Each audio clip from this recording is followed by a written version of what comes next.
Ouais, de toute façon, c'est marrant parce qu'à l'époque, la Patek, ils savaient pas faire des mouvements comme ça. Et personne savait faire des mouvements comme ça. Il y avait les mouvements Piguet, il y avait les mouvements Gégère, il y avait les Lemania et les Valjoux. Uh, yeah, yeah, yeah, yeah. Miami.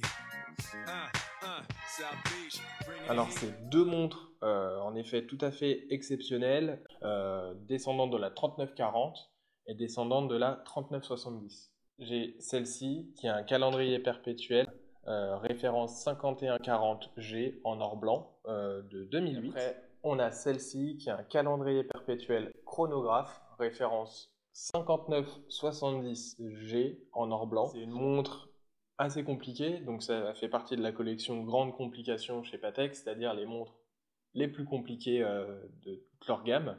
Donc c'est un calendrier perpétuel. Donc calendrier perpétuel, c'est-à-dire qu'on a l'indication du jour de la semaine, de la date, du mois, des années bissextiles et de la phase de lune. Pour les calendriers perpétuels de ce type-là, pas besoin de réglage. Petite exception, c'est pour les siècles ronds, 1900 par exemple, qui n'est pas une année bissextile. Donc prochain réglage manuel à faire sur cette montre, 2100. Donc on a le temps de voir venir quand même.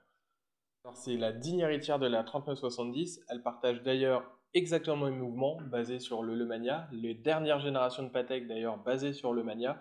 Et c'est le mouvement CH2770Q. Ouais, de toute façon, c'est marrant parce qu'à l'époque, la Patek, ils savaient pas faire des mouvements comme ça.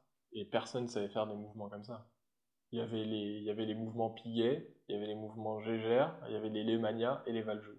Il n'y avait rien d'autre. Enfin, ils faisaient les World Time, ils ont fait le micro-rotor, enfin quand même, mais Ils ont essayé de faire des choses. pour les trucs très compliqués, c'est pas parce qu'une montre est moderne qu'elle doit être forcément automatique. C'est vraiment un esprit complètement différent. Mais par contre, oui, elle est basée sur un mouvement assez ancien.